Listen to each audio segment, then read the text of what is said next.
What's up, everybody? Welcome to the Dope and Tape Show. This episode 164. I wanted to show you. I don't know if y'all know this, but these are Meta glasses. These are Ray-Ban Meta glasses. Check these out. So I could look at a plant, ask them what kind of plant it is, what's wrong with it. It'll tell me. I could take pictures. It would just flash like that. Boom! I just took a picture. Videos. I was up on a hot air balloon in Mexico with these things on. It made incredible footage. I mean, the camera that's in here is incredible. It read Spanish to me, translated it to English. Anyway, we're giving these away for Christmas. Not exactly mine. You can't have mine. You can't have Bobby's, but this is gonna be a brand new inbox.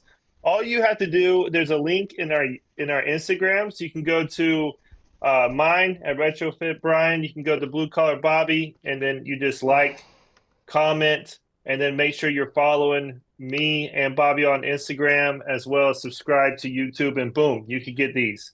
We're going to announce the winner Christmas Day. So we're very excited about that. And the whole purpose of that is just to say, hey, thank you. You know, offer something fun that you can win, and we appreciate you being a part of it. So yeah, thank you. We're also sponsored by FireTech. So we have a sponsored episode. Not episode. I say that every freaking time. Sponsored class. It is the fire pump. It's the level 2 course with the discount Dope and Tape. It's under $100.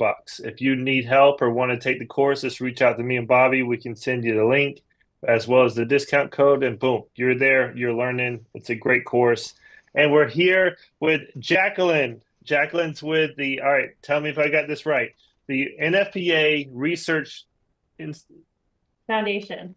Foundation. So there we close, go. It's Brad. one of those So ending close. words, huh? It was close. I want to call that a hard 80%, which is passing if you went to high school. That's You pretty know, good. That was pretty good. how you Well, doing? Doing well. Thank you very much for having me. yeah, thanks for Yeah, coming on. We appreciate absolutely. you being here. Yeah. Jacqueline, So I, NFPA, PE in the house. Yeah. Everybody that's just joining us, please hit the like button and subscribe. Thank you. Appreciate you. Welcome. yeah. So Jacqueline, I gotta ask, and we gotta kind of start here. So in high school, were you like, I'm getting into fire protection. I want to be a PE. This is what I want to do right from high school, or what were you No, thinking? no, not at all. So, I grew up outside of Philadelphia, so I'm a Philly sports fan through and through. And I went to public school, probably like about 13 miles outside of the Philadelphia County. I liked math and science, but to be honest with you, it was a challenge. And I think that's why I liked it more. It wasn't easy street. The other classes, I feel like I could do homework on the school bus basically and still be fine. And then math and science was like, oh, I actually have to focus here and actually study. So in high school, so there's kind of a backstory a little bit here. So I played ice hockey and played ice hockey for there were not really many girls teams back then, right? So I'm 37, 30 years ago. Girls hockey was maybe up north. And Minnesota, certainly Canada, but it wasn't a big thing outside of Philly. So I played on the high school boys team, but I always wanted to play college hockey. In order to do that, you have to start playing girls hockey. The only way to play girls hockey was to go to prep school. And so I applied to all these prep schools, and I'm from a blue collar family. Like my mom was on the Merck Fire Brigade, Merck Pharmaceuticals. So you could say it was always in my blood. My dad's a mechanic. So they were like, hey, that's great that you want to go to this school, but it's not really in our budget. So Right. I applied to all these schools, got into Kent School, and was able to play hockey there and do crew and run cross country. I basically did everything I could for the school. Dang. Yeah. So once I had smaller class sizes, I found math and science to be even more interesting, and it was getting, I'll say, easier in the sense that, like, I went from maybe 30, 35 kids in a class to like 6 or 7. So Oh, you yeah. like ask Right. questions. And so, engineers ask a million questions. And so I felt like in that school setting, in public school, I had a hard time asking questions because I didn't want to delay the class. I didn't want to be the kid that was like, oh my God, will you shut up? So Right. I would always like kind of wait and then ask after class. And Yeah, because that's how that would be. It'd be like, yo, hey, we're all trying to get through this. Will you just be quiet? yeah, I didn't want to be that person. So I would always Right. wait till after. But anyway, so I was in a better environment, I would say, to then actually study and ask questions. And so with my mom being a firefighter, and then actually a girl on my Kent hockey team, one of my really good friends, her father was an FDNY firefighter, was killed in 9/11. We were 14 Mm. when that happened. So that also had an impact on what I wanted to do for a living. I wanted to help first responders. I have family in the Philadelphia Police Department. And I've always wanted to help first responders. That was like my first and foremost, but it was like, I'm not brave enough to be one of them, to be honest with both of you, with everybody. But I wanted to use my math and science background to try to help first responders in any way that I could. So that was kind of my runaround story of how I got interested in fire protection.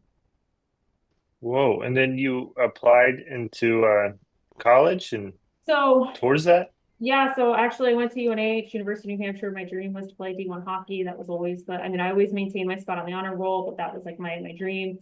After UNH, I realized like studying engineering and playing D1 hockey is insane. So I decided to play D3 women's hockey, thinking I'd have more time. Now, back then they didn't have D2 women's hockey, and it's really all like Right. whatever schools have the most money, right? Like at the time, like Middlebury could have beaten UVM, or UNH. Well, I don't know about UNH. UNH was pretty good, but anyway, like it all depends on the money. So anyway, so I went to UNH, fulfilled like my dream, but I still wasn't done playing hockey. I knew I only had a few years to play, but it was kind of my transportation mechanism that brought me to all these places. So I went from like the penthouse to the outhouse, so to speak. I went to Chatham University in Pittsburgh, to an all-women's college, played hockey there, and then they had a program where I could study engineering. So my undergrad is in chemistry. My graduate degree, I was able to take core engineering classes at Carnegie Mellon, which is right down the street because it's in Pittsburgh. So depending on your GPA, you could either go to Pitt or Carnegie Mellon. I was able to take classes at CMU and transfer them eventually to WPI. So undergrad is in chemistry from Chatham University, and my graduate degree is from WPI in fire protection engineering. So that's kind of the whole shebang. I got out of school, and my first fire protection engineering job was at a company called EPM, Engineering, Planning, and Management, where I was on the consulting side for the nuclear side of fire protection. So that was pretty Jesus. neat. Yeah, I mean, that's like how many people really get to do walk downs at a nuclear power plant. Granted, they Right? don't put them in the best places. So when I had a business trip, it wasn't that much fun. But it was a good experience. It was a good experience. Yeah. Walk downs, protecting the safe shutdown equipment. That was always the goal. And then a position opened up at NFPA, and I thought, wow, this is like really what I want to do because I can actually see the connection in helping first responders. So, I mean, I always knew Sparky, right? I mean, like when your parent is a firefighter, you're gonna grow up with Sparky. So walking in the doors, I was like, wow, I'm like working for Sparky at this point. So, Right. so I was on the engineering team there. So I was a staff liaison running the NFPA technical committees. I was an approved instructor. I was developing content for the handbook, writing articles, answering technical advisory questions that came in. And I was, there's a couple different divisions within engineering, but I was in the fire protection systems division. So I was there for about 8 years, and then a position opened up at the foundation, which is, here's like the coolest part of it, to be honest with you, because a lot of people don't know what the Research Foundation is. I mean, I personally did not until I got to NFPA. I do not know. Bobby, you know? Yeah, I don't know. Yeah, it's honestly like the best kept secret. Uh so when all the technical committees have a lot of questions. Have you guys ever sat in on a committee meeting? Not yet. Not yet. Not yet, but we will. Okay, I did watch Mark Hopkins, another great colleague, good friend, and I heard his dope and tape show. So I was hearing him Yeah. trying to convince you guys to get into these committees. But sometimes you're traveling all over the world, sitting down for a couple weeks, couple days, depending on the committee, answering all the public inputs that came in, addressing them. And a lot of times you need more information to make an informed decision. And you want to make sure it's not biased because there's always someone pushing something, right? So the Research Foundation was established back in 1982 in response to a growing need from the expanding body of codes and standards at NFPA, right? There's over like 300 codes and standards. So they said, we need an unbiased research entity to be able to conduct research and give us that information back that we can trust and that the information goes on the website publicly. So the Research Foundation was formed in 1982, and we've been here ever since, basically facilitating all these research needs that come in from the technical committees. So what's cool from my position after being a staff liaison for years and answering the phone when people had questions on NFPA 13 is that if a standard or code doesn't address something, right? I had to say, I'm sorry, I can't answer your question. NFPA 13 does not address that. Okay, I can't provide consulting services. Well, they're calling and saying, look, I know NFPA 13 doesn't address it. I have a cloud ceiling. What the hell am I supposed to do? So I would say, hey, the Research Foundation is actually conducting a study on cloud ceilings and what that sprinkler protection criteria could look like. The committee is aware of it, and as soon as it gets published, they're going to be considering it. And so what that allowed people to do was, at least if it was published, because the code cycles can be somewhat off, right, from time to time, they're every couple of years. If that information became publicly available, then they could use that, and show it to their HJ and see if he or she's comfortable or willing to work with that. So I look at the Research Foundation as always doing like the really cool cutting edge stuff that the technical committees eventually bring in and use. Even if they don't make a change, it validates maybe something that they had in there for years.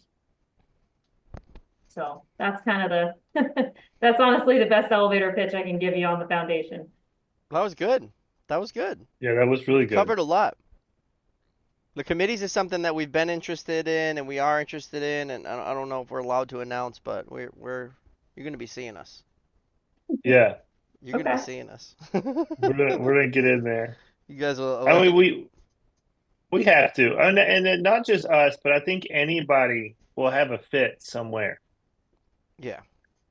for sure. And the big thing is like how do they work? Like what do you do? Like what do the committees do? How do they meet? Like those are all questions that we had. And now if we get to be on one or two or several, then we can, explain to more people how it works and maybe get more people involved. He's right. Right now, if you ask us, we still don't know. No.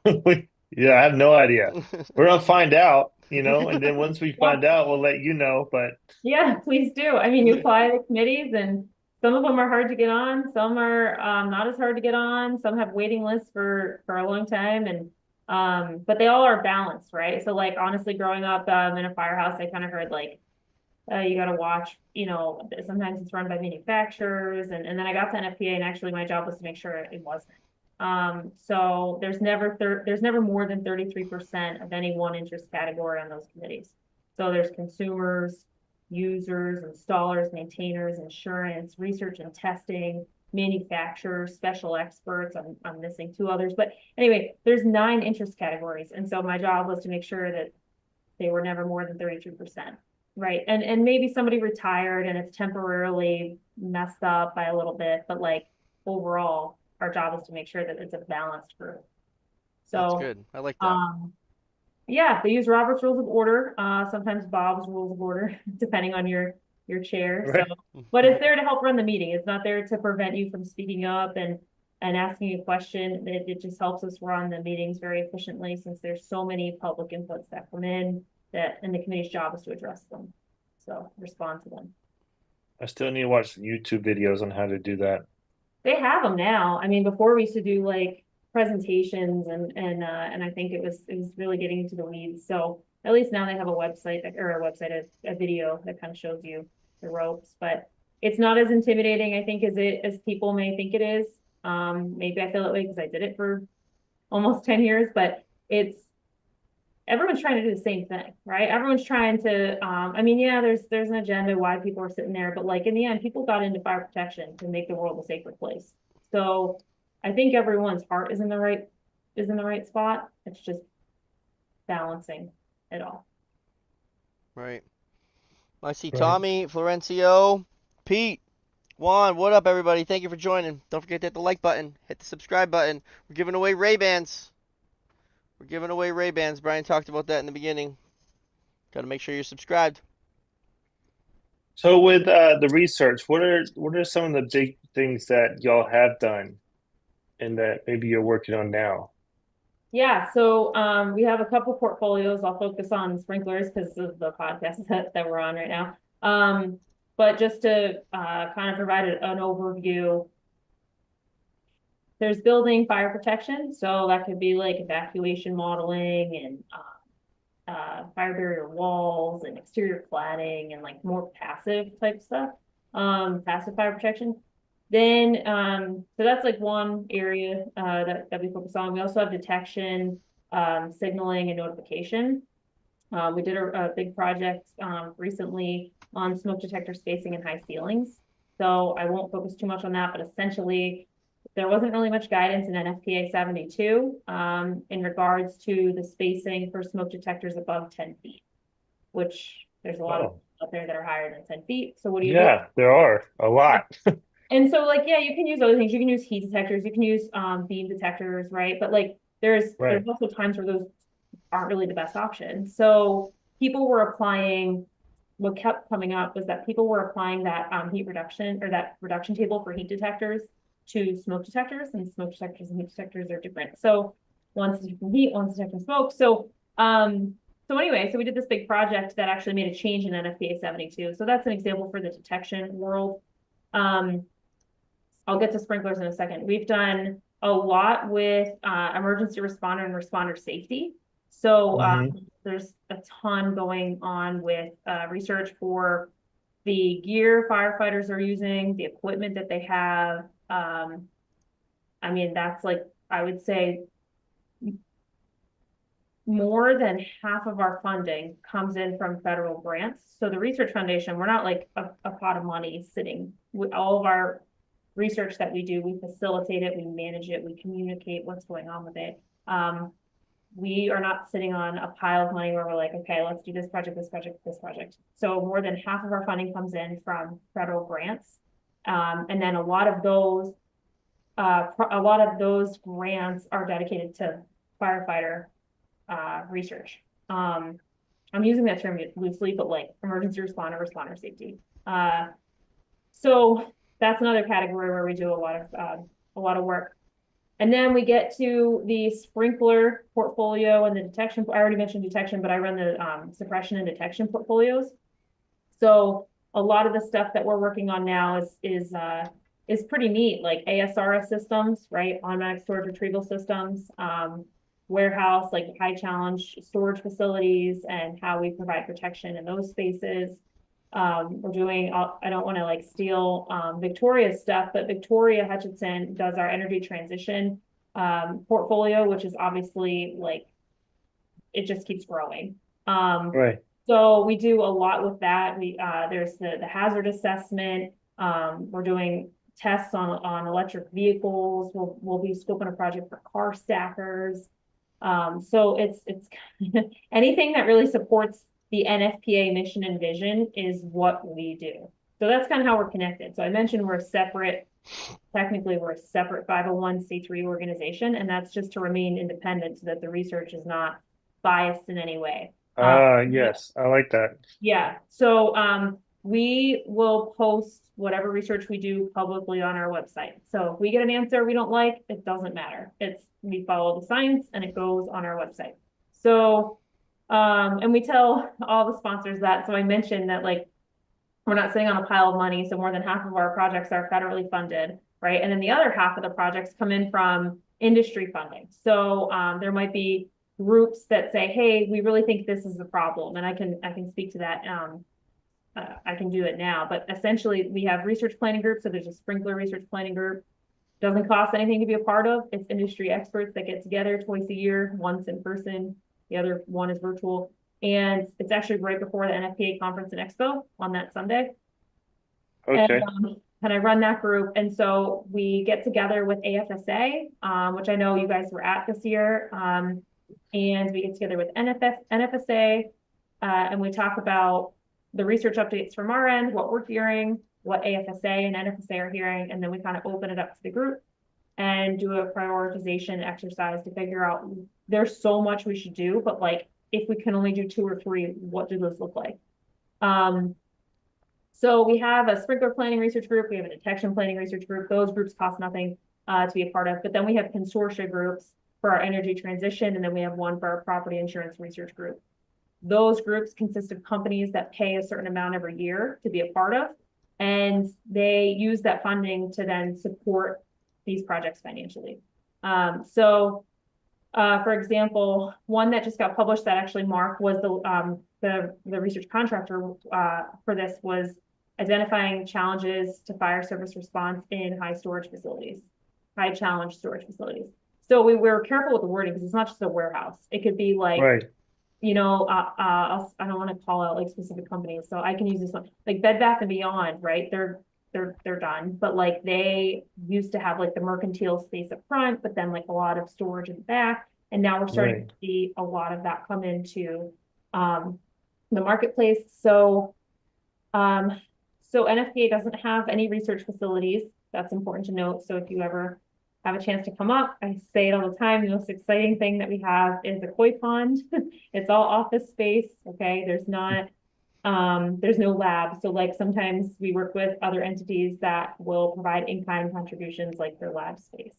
So one of the projects that our insurance group funded was the identifying challenges to fire service response and storage facilities. We get the project need that comes in. We hear this from all of our insurance folks. They say this is a project that we need to prioritize. They provide the funding. So it's a group of companies. And then we vet it, make sure it's good with our mission and vision and our policies, meaning it supports NFPAs. And then at that point, I put out an RFP, a request for proposal, that is out for open bid. It goes on the website. Contractors will bid on that. At the same time, I'm developing a panel of experts. That doesn't have to be balanced, but I try to make it balanced. So Right. I want firefighters on there. I want fire protection engineers on there. I already have a lot of insurance people on there. I want building owners, facility owners. So I try, it's specific to the project need. And a lot of the folks we know from the committees. So if they're interested, they can participate. And their job is to really guide the contractor through it and talk about the scope of the project. I work on the timeline and the deliverables, all that, and it goes on the website. And then hopefully all these committees then use that information back in. So that's kind of how the entire process goes. At any given time, we're each managing about 7 projects. So we have about 50 active projects at any given time. And there's 4 project managers at the foundation. So we're like the little engine that could. So Right. it's working with a lot of different constituents, a lot of different stakeholders on really cool stuff. So one that we just kicked off last week, and actually Mark is the lead research contractor on this one too, is the landscape analysis for ASRS. So, besides the FM 834 data sheet, which is what fire protection engineers are using to design sprinkler protection guidance for specific ASRS systems. Can you explain what the ASRS is? Yeah, sure. ASRS, automatic storage retrieval system. So imagine the robots in the warehouses, and there's so many different types. There's many Amazon style kind of thing. Yeah. So think about, I mean, I don't know if you've ever seen one of these. It is nuts. It's like a football field length long. It feels like, so you think about fire department accessibility, you think about the lack of flue spaces between all this, which is what we rely on. We need those flue spaces so that the heat can come up and set off our sprinklers, and the sprinklers can go down and penetrate through those flue spaces, the little gaps between all the racks. So much research goes into all of this. And so that project is saying, hey, we know these are out there. NFPA 13 does not address them. It's outside of the scope. FM has a data sheet that addresses certain types. What's everyone else doing? What are the gaps? How are we protecting them? And then providing a research plan to address those gaps. So that's what Mark will be doing for the next 6 months for one of his. That's awesome. So as in like some of the research is to get a facility and do like a mock-up and test it. So like UL style, Yeah, so it's a really cool opportunity to be able to see full-scale fire tests. Typically, what I've learned and being at the foundation for 4 years is that I honestly got here and I thought, sweet, I can watch all these fire tests. And there's so much work that goes into designing what that test looks like, because you don't get too many chances because they cost a lot of money. And as an engineer, you want to isolate all your variables so that you can see which one has the greatest impact. And we simply cannot, because you try to umbrella it and say, most scenarios are this. So let's test it to Okay. this. So by the time we get to the test day, it's pretty exciting. I've seen tests fail miserably. I've seen tests pass successfully. And it's funny because as a fire protection engineer, our job is to make sure that the fire doesn't spread, right? You could be there with a building owner and the building owner's like losing their minds, thinking that it's a fail. And I'm like, this is great. But a building owner's like, I have to throw all this stuff out. Like everything that's here, I have to throw out. So I just lost. Yeah. Now, business continuity wise, they're going to be okay, right? But it's really important to figure out what the owner's expectations are. Not really so much for the research foundation, but just in general, like when you're working with a building owner, because what's a pass to me may not be what they're thinking is a pass. So, Right. because we're just really trying to limit the spread. So yeah, we look at all kinds of things like multiple row racks and how much space we need between them, because they go pretty deep, all that material, all that space costs a lot of money. So they want to try to pack as much in there as they can. But then even if we had sprinklers that could suppress some of this stuff, fire department accessibility, nobody's going to want to go on top of a human grill essentially and put that out. So Right. there's a lot of pieces that have to connect. So you mentioned earlier about maybe like firefighter equipment and going and doing studies on that. Has there been any changes that y'all found that need to be changed or is going to change with their equipment? Yeah, so I can speak to something that I worked on years ago. It actually wasn't at the foundation when this went on, but let me see if I have I was gonna look at one of my colleagues' slides that he just did on Srini Raghunathan. I don't know if you guys know Srini at all. But he runs the emergency response responder safety portfolio. So off the top of my head, before I go into his stuff, well, so when I did it, I was gonna say the stuff that I worked on was when I was a staff liaison on the engineering team. So I wasn't really so much involved on the research side, so maybe I'll stick to his. His portfolio within that is exposure and health effects, personal protective equipment, and then training tactics, technology, and others. So that can be broken down into a lot of different things. There's obviously a lot going on with PFAS. There's a lot going on with foam. So he's doing a lot of work in those areas. I am honestly not the person to speak to those things. I can say that one of the projects that I had was on fire hose, and now there is a new test method to testing fire hose, simply because there were concerns that fire hose could be burning through during an incident. So I had the technical committee for fire hose. We went out to UL. We did a fire test there to burn a charged line, an uncharged line. There's 3 different forms of heat transfer. So at the time, I believe there was only there were 2 test methods for convective and radiation. And then let me make sure I'm saying this right, because I want to make sure I know which one we added. So we added the conduction test. So there was convection, conduction, and then we added the radiant test and the conduction when we increased temperature. So essentially what happened was there's incidents where, that's like going back like 7 years, and I've had 3 kids Right. years. So like my brain is just, but essentially what the concern was that fire hoses were burning through. The question was, we know the modern fire environment is hotter and everything's burning hotter, faster, all of that. So is this happening? And if it is, why wasn't this an issue before? Why is this coming up now?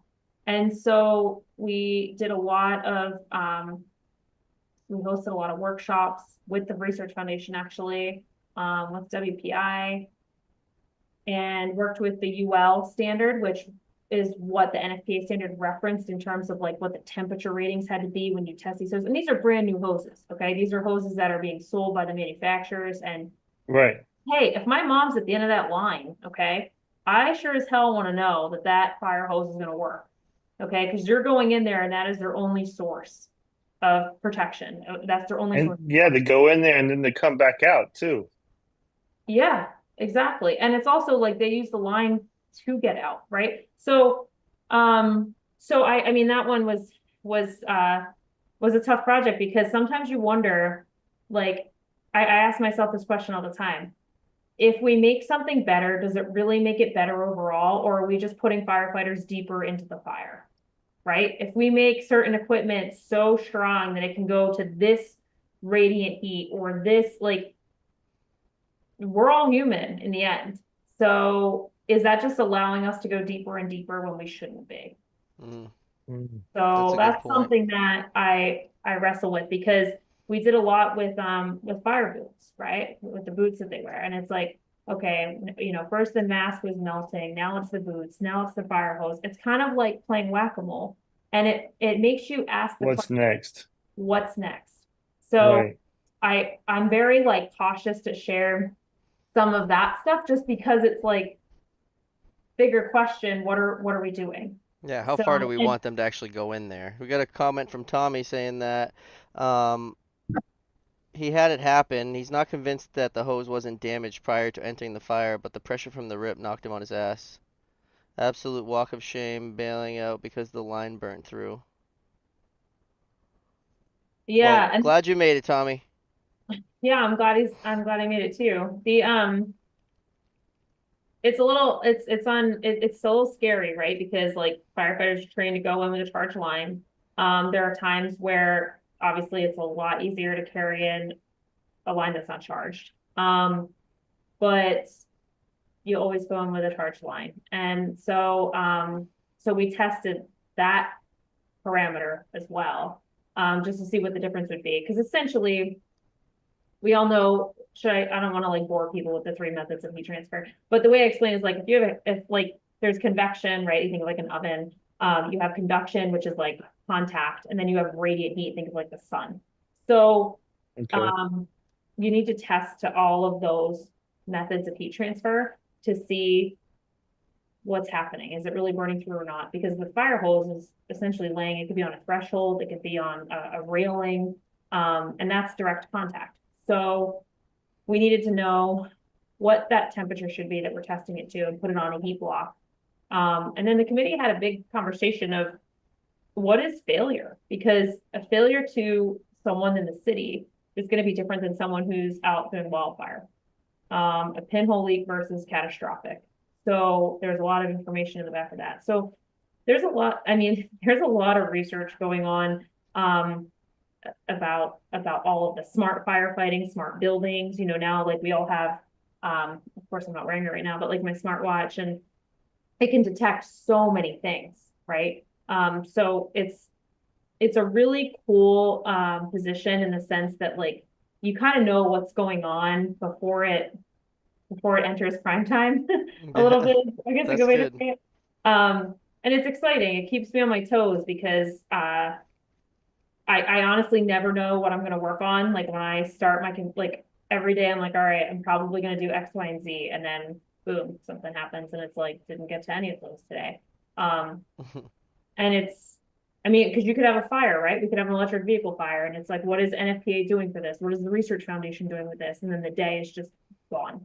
So, So do y'all do so if there's a fire or something happens, you hear about it and then you have to do a report?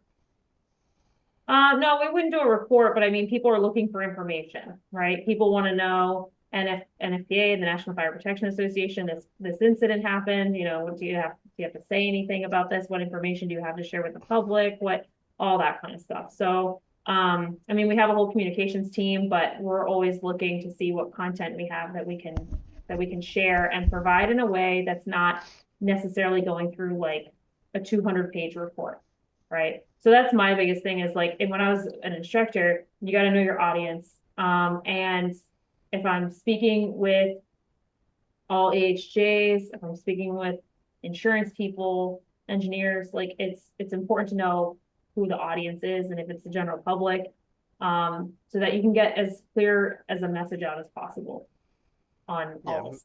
that makes sense. I have a question about actually the name of our podcast, Dope and Tape, brought up by Tommy. Have we got a stance on dope and then tape, Or tape and dope, or tape and dope? Is there research on this? or Come one on, or the other. just give it to us straight. You're not gonna let us down. Huh? I said we'll do a poll. A poll. No, I didn't know if there was like, I don't know. Is it okay to use dope and tape? Is it not okay? Is it dope? Is it tape? Which one? What are we allowed to do? What's up, Isaac? JB, Felix, Carlos, thank you guys for joining. Jeremy says, do you see a lot of ESFR style sprinklers inside of a rack? Not typically. No. Inside? No, I don't. No, normally it's above, and then in rack is smaller. Mm-hmm. Yeah. I mean, it still might have like a higher K factor, but it's smaller sprinkler heads. They're not ESFRs. I guess what Tommy's trying to get at is, can we research dope and tape, right? Dope and then tape versus tape and then dope versus just tape versus just dope. I want to see, like, we're Can gonna we pump can we put in for we're gonna that pump them test? all. I want to pump them all to like failure and see, Well, you Yep. guys bring up a good point. Anyone can submit research needs on our website. There's my plug. Ooh, There I you like go. it. I like it. I think it's dope and tape through Yeah, and then through. and then once it's dope and tape, and once that wins, we can get that in NFPA as the preferred method. Yep, there's even a podcast about it. Appreciate everybody joining and watching us live. Brian will fund the research, says Tommy. I like that. Yeah, Yeah. just send me Wicked. an invoice. I got It's wicked it. expensive, kid. I have some of the, you guys asked about the fire service one. So I have some of the names of the projects in case your audience is interested. We have one on cancer awareness and a prevention study, firefighter cancer cohort study. This is all under the exposure health effects. I was just checking which ones are active, which ones are, published. These are all active. High risk incident response study, wildland firefighter exposure. And then when it comes to PPE, we have firefighter PPE cleaning validation, effectiveness of exposure mitigation, strategies for fire investigators, lithium-ion battery fires, firefighter PPE contamination, cleaning and exposure, vapor protective effectiveness of PPE, non-PFAS based PPE, female firefighter, turnout gear, design, fit, comfort, and mobility. Sounds like kind of crazy, but then it's like, I mean, I would put on my mom's firefighting gloves and I was like, how do you even get How do in? you move? How do you How do you move? get anything Yeah. done? It's like, anyway, and then they have stuff on firefighting foam, the implementation or the transition implementation of fire service roadmap.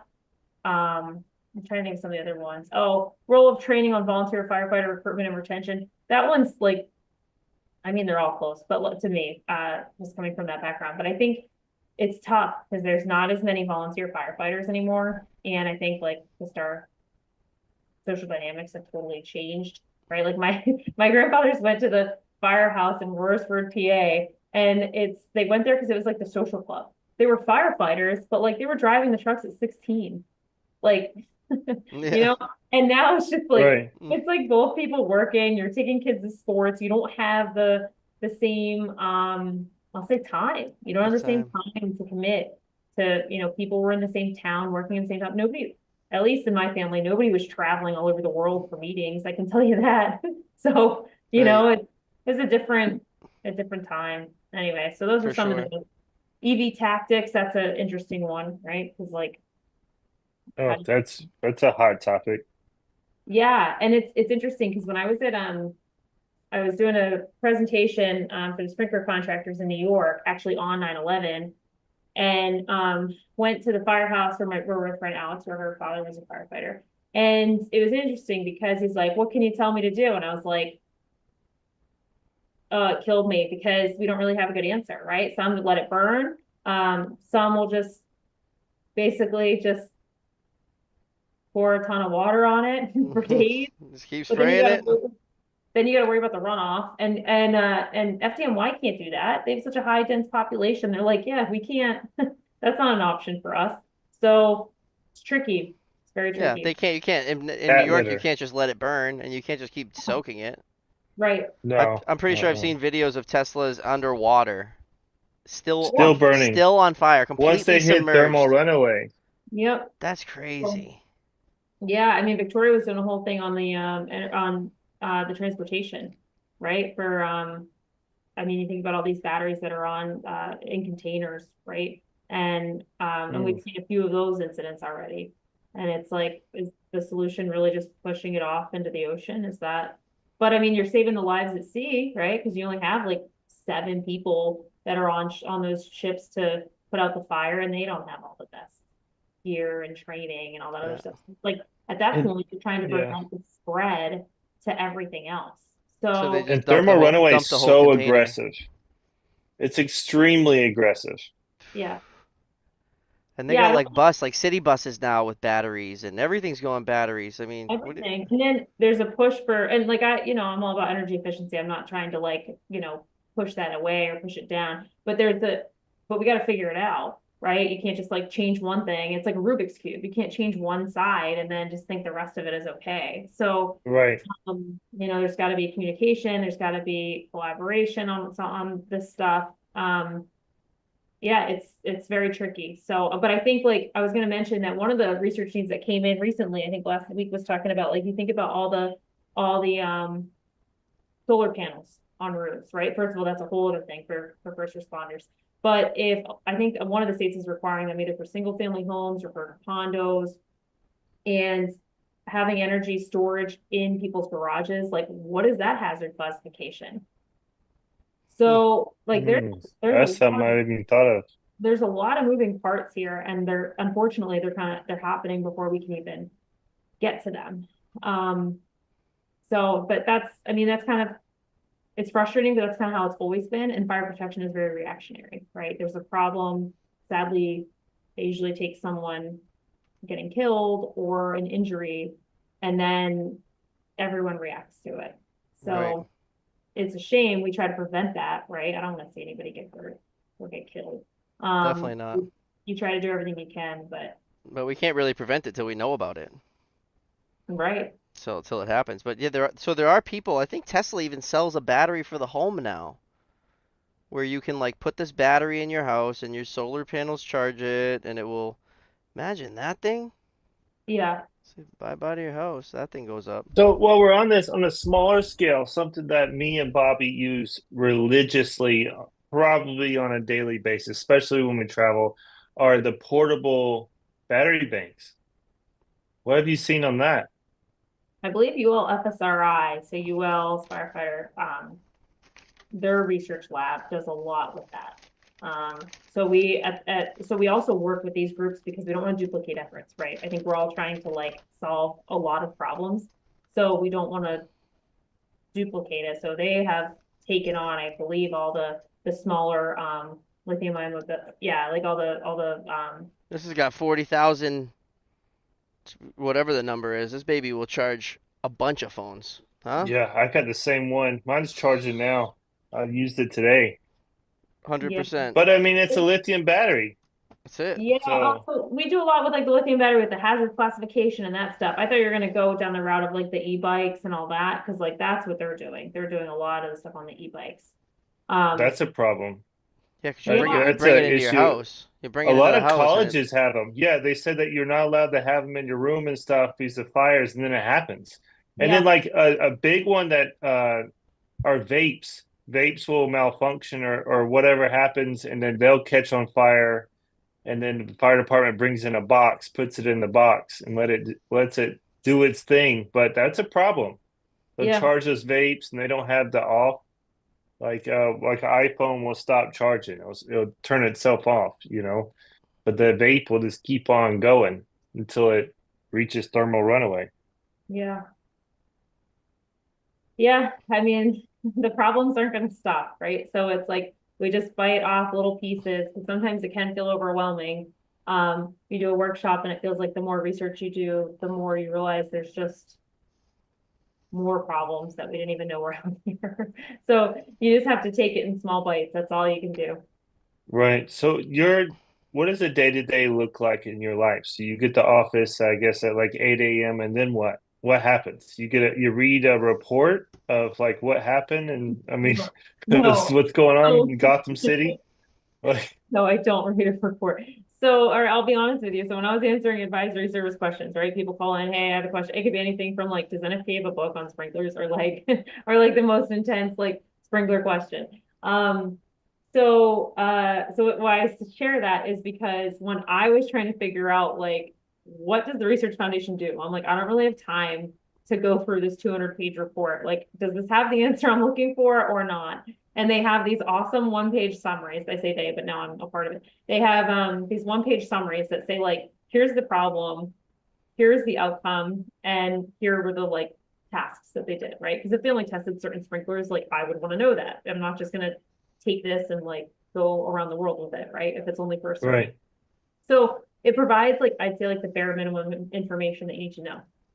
So a day in the life of Jacqueline is I'm a circus performer from like 5 a.m. till 8 a.m. when I get my kids on the Right. seriously. And then it could be a variety of things. It's a lot of our work as project managers is getting projects off the ground. Once they're up and running, once they're scoped, funded, I have the technical panel there, the research contractor. We schedule meetings to go through deliverables, like here's the kickoff call, here's an interim report, here's a few months later, here's a draft final report, and then it gets published.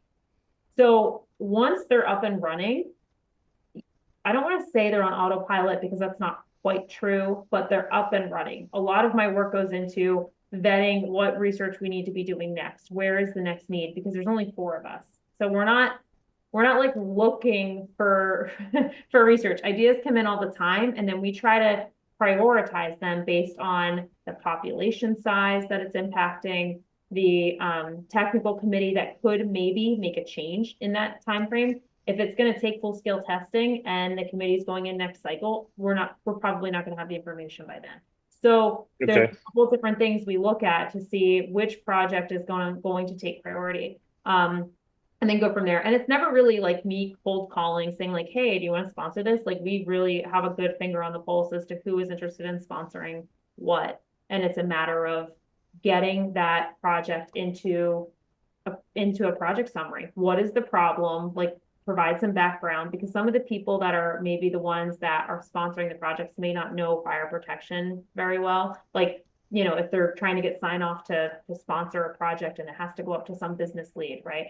Like, so I provide the background of what the problem is, what we're trying to solve, how we're going to solve it, and the schedule and the timeline, and the budget. And so I do all that in about a page and a half. And it could be that for electric vehicles, it could be that for multiple row racks, for storage challenges. So that's a ton of information. So I'm basically doing like my own digging on the side for all these different projects. Once they're up and going, they're great. They're published. I do review the reports as they come in as deliverables to make sure that they're meeting our quality of expectations. And then they go out to panels, and panels provide feedback to me. I consolidate it, send it back to the contractor. It's like a quarterback, basically, just taking a lot of information, trying to make decisions. Once the report is published, then we communicate the research. So we're facilitating, we're managing, communicating all the research needs, essentially for NFPA. And having the sprinkler and detection portfolio definitely keeps me busy. But I would say the best part is when you see a change made to a code or standard. And I usually, because I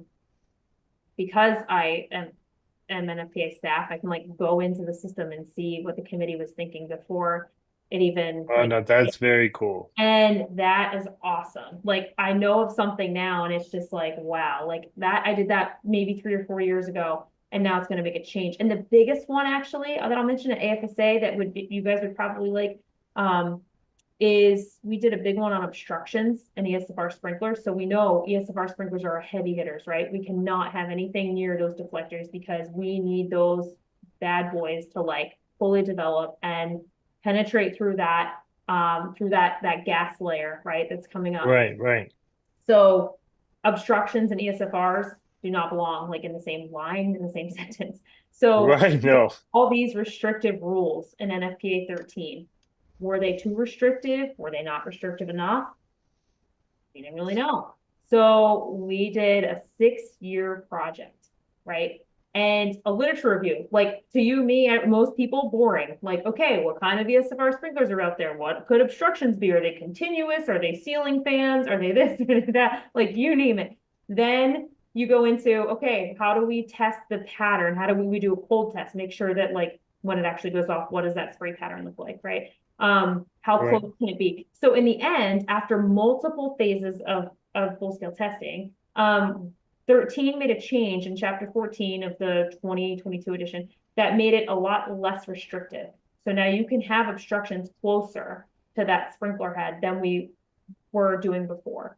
So to me, I'm like, okay, like it's not always making it tougher, harder, this, that, like that's a really good example of like 6 years of research. And now we know, hey, that beam can actually, we don't have to worry about that. So anyway, so when changes are made, that's a huge win for me personally. Like the committee's got to be the ones that make that decision ultimately, right? They're the subject matter experts, but I call that a win. And Yeah, for Yeah, sure. for I sure. love when that happens. And then sharing that information with the public, like being able to speak at AFSA and all these other organizations that invite us to speak and share our research updates, like it matters. And then a lot of people have questions, what are we doing until this is in a code or a standard? What information do you have? And so I can share whatever we have, right? So that's a day in the life of Jacqueline. That's a lot. Yeah, Now It your is a name lot. is in a couple of code books, right? yeah, yeah. Can you I tell me was about some of the things you did there? That's really cool. Yeah, it was, yeah, I was very fortunate, had a lot of good opportunities. I was the staff liaison for NFPA 3 and 4, commissioning and integrated system testing, so I ran those committees. 1717A, dry and wet chemical extinguishing systems, NFPA 96, ventilation control and fire protection for commercial cooking operations.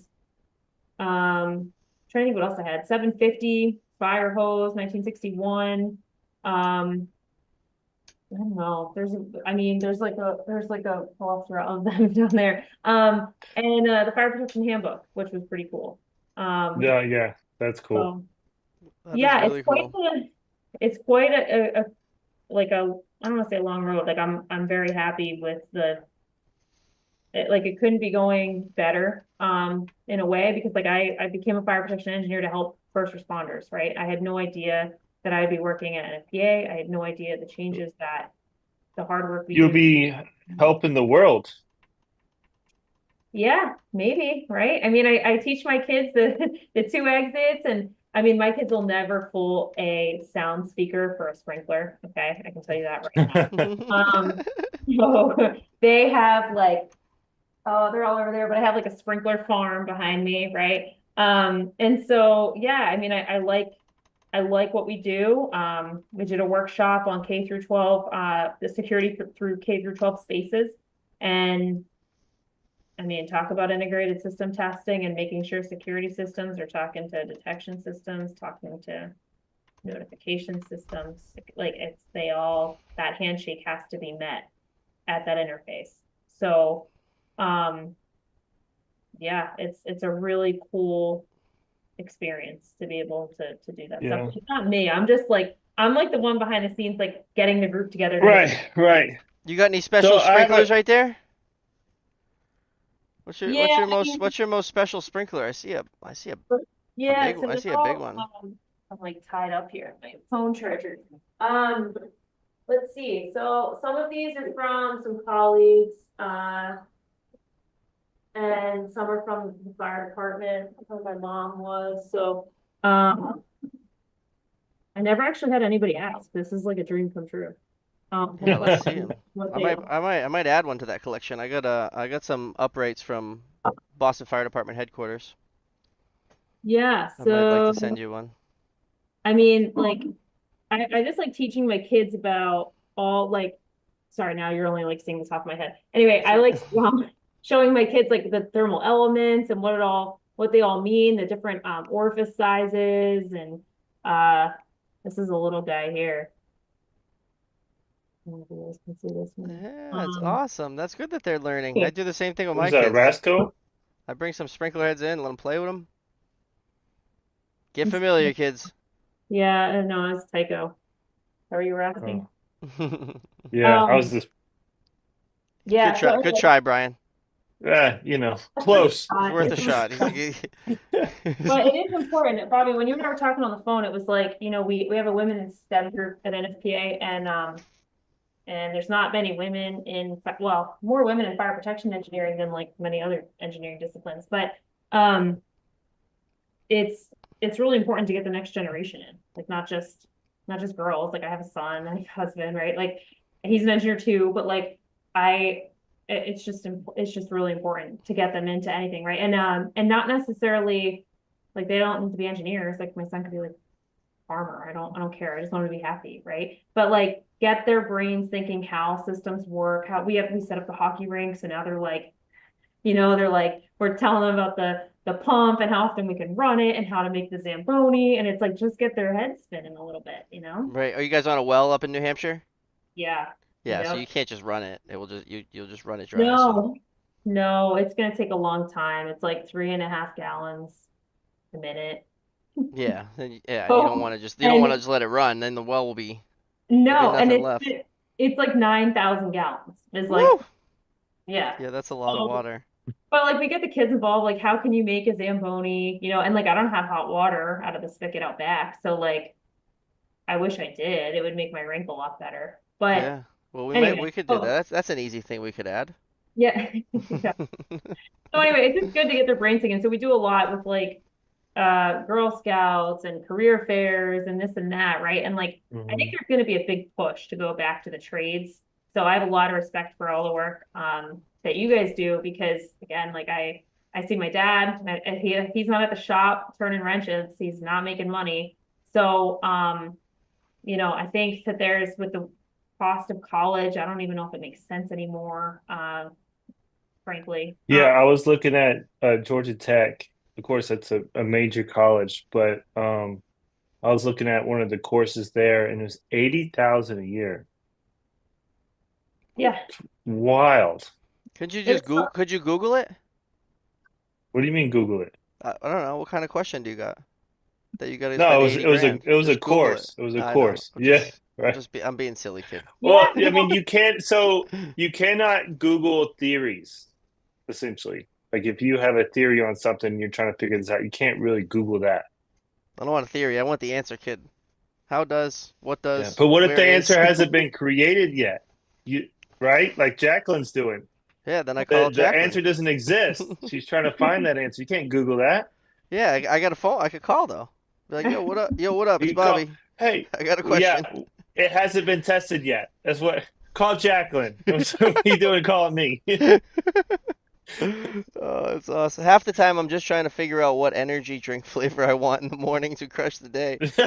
Yeah, I don't know about the ghosts, Jeremy. I don't like the ghosts. I tried them a couple times. Bobby's name is in NFPA C4. That's pretty good. I will not drive an electric company truck.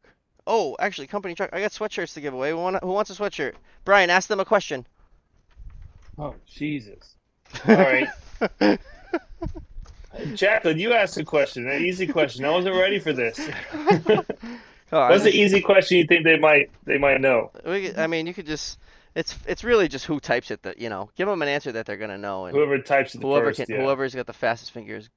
I was just gonna Mr. Clear if I Shady. can fire protection But related. yeah, give them something good. I got all kinds of stuff. Come on, we'll send them something.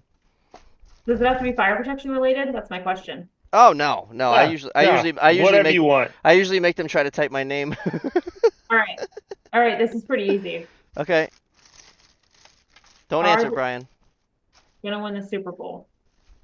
Or who do you think is gonna win the Super Bowl? Oh, but wait. Oh, so you're really into sports, huh? Well, yeah, I mean, How are we gonna know who's the right answer though? Who might win? You're gonna have to wait to send the hoodie, I guess. When's the I don't know. Super Bowl? No, no, I want to send it. I gotta send them now. Right, I'll ask them something simpler, something more Okay. easy. You guys can still try to answer on that one though too. What is the largest K factor? Ooh, First, that's a good one. First one to type it and get it right I'm like gets Googling a it and sweatshirt. you're right. Yeah, Google it. Yeah. Was Yeah, I like I'm excited for this one. I think it's I think I I'm know. grabbing like my biggest sprinkler I head. think I know, but I'm not sure. Oh, you know what? I have a No. picture of it. I have a picture of it, so that'll help. Okay.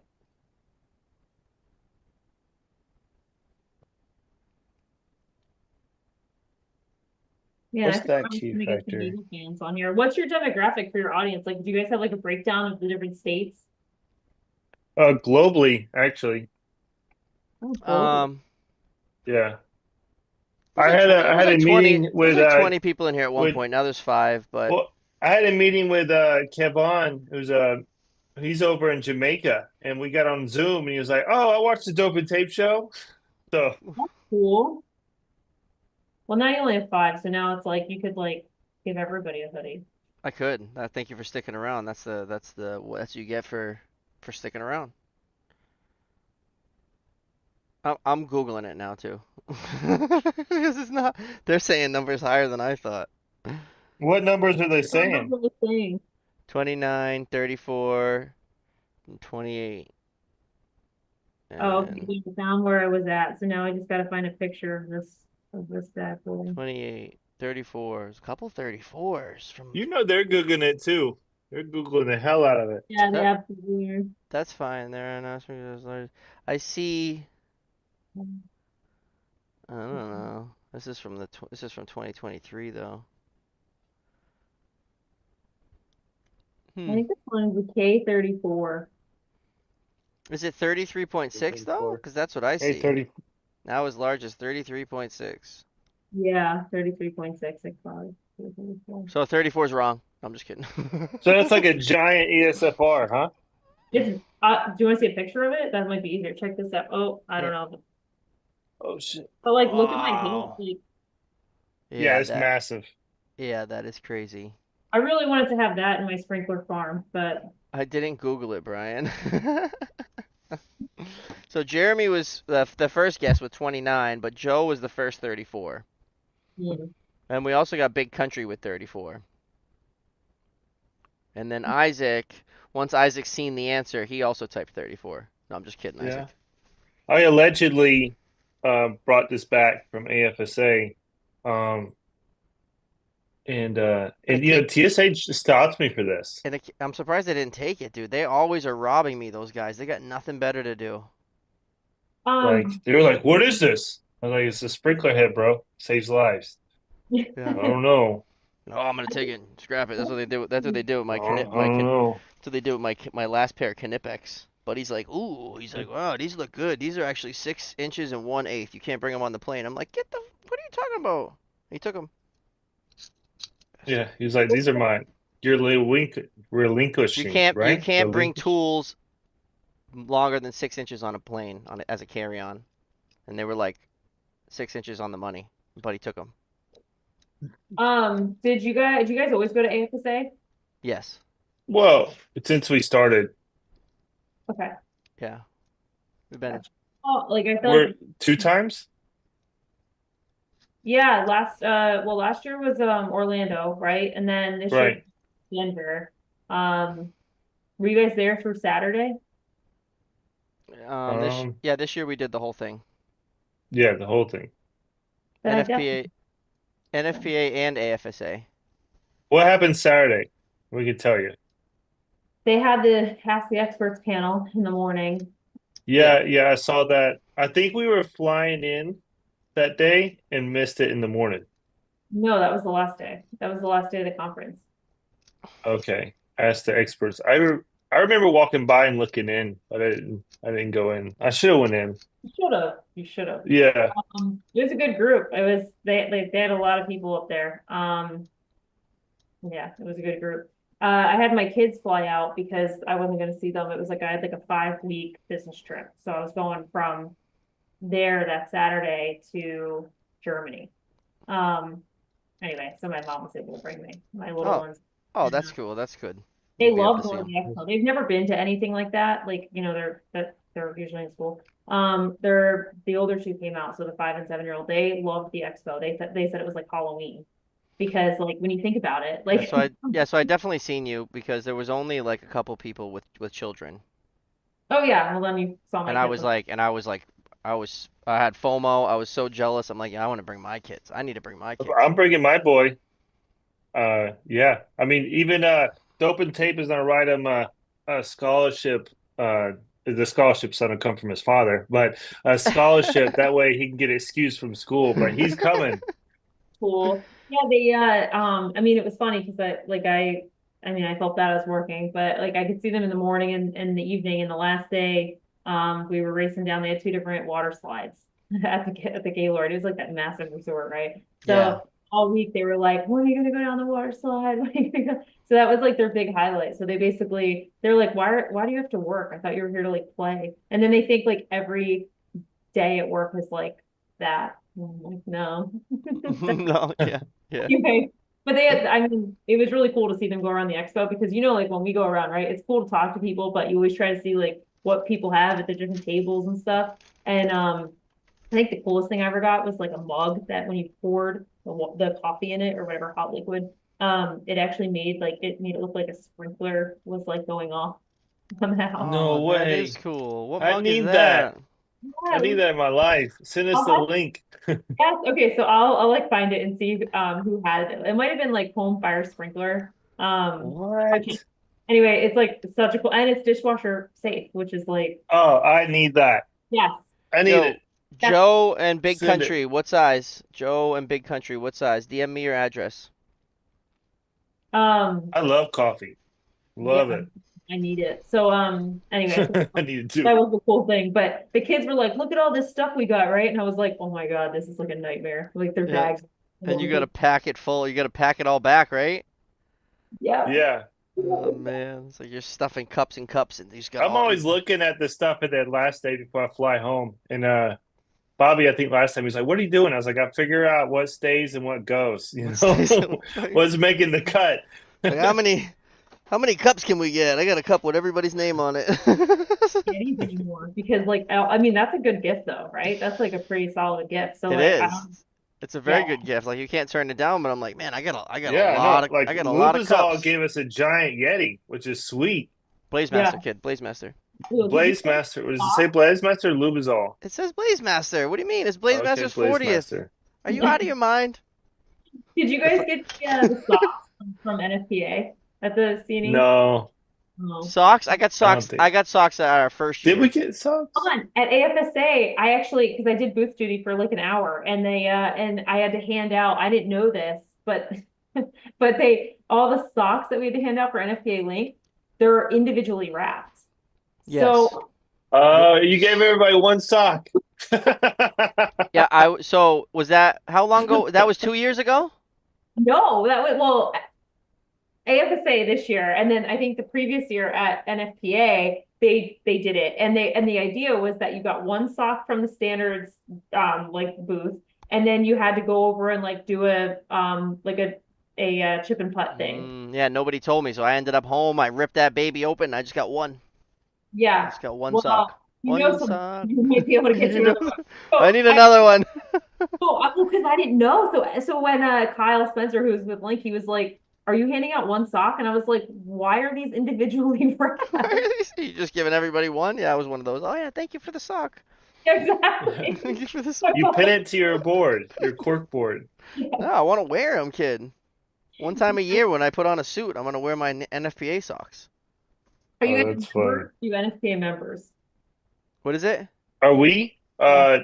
My company's NFPA members, as well as AFSA, and then today I became a GFSA member here in Georgia. Nice. Yeah, Nice. we're working on getting involved, but Arco as a manufacturer has been involved as a members for I don't know 30 plus years. Yeah. Hmm. Okay, I was just wondering because they have a member reception at CNE and it was just funny a couple years ago they handed out a vest and so we made a big joke that it was like socks and vests and that's gonna be like gloves and a hat and I'm like let's go to Right. for an NFPA CNE so that we can actually like use some of this stuff. Get a whole outfit going. Yeah. What about like a bracelet? Can we do Hey, like a fire sprinkler whoa, bracelet? back up to You know, 15. Well, welcome back. Well, maybe that would be like yeah, maybe that's the way to go. Like I that'd don't be cool. like no offense, but like they're all like men's business socks. I'm like, what am I supposed to do with these? Right. Yeah. So Other companies like Reliable did it. Who else did socks? Reliable. Viking does socks. yeah. The I socks mean, is a thing. It is. apparently, hopefully they don't Nothing individually wrap them. nothing that beats a good Right. old-fashioned t-shirt though, you know? No. So that's Yeah. something that Arco does right. I mean, Russ does awesome t-shirts. Every year they're different. People come to the booth and grab them like, "Hey, what's your t-shirt this year?" Like people collect them. Like legit I collect do. them. I have been since I Yeah. started. I mean, I've got what do Yeah, I I got? have I got all of them. four. I think I've already got 4 or 5 different versions, right? Yeah. Even more. I mean, Collect them. they're Collect. Got to catch them all. gotta catch them all. All right, everybody. We really appreciate you guys watching us, sticking it through over an hour. Don't forget, for Christmas, we're giving away Ray-Bans. All you got to do is follow me on Instagram, follow Brian on Instagram, and subscribe to the YouTube channel, which I'm sure But you have to mo like and comment on the post. on the post. I'm sure most of you guys Right. already are or have. And And we appreciate you. Thank you. yo, Joe and Big Country, you got to DM me. I need your sizes and your address. I'm gonna send you guys a couple North American sweatshirts. And Jacqueline, please stay on after we get off. I got an offline question for you. Okay. Thank you very much Yeah. for having me. Now Yeah. you give all the viewers that cliffhanger, huh? All right, everybody. Thank you so much for watching. Don't forget to hit the like button, please, on your way out. I want one of those black NAFCO shirts. You work for NAFCO, Isaac. I might be able Bro. to. I might be able to send you one, kid. Text me your size.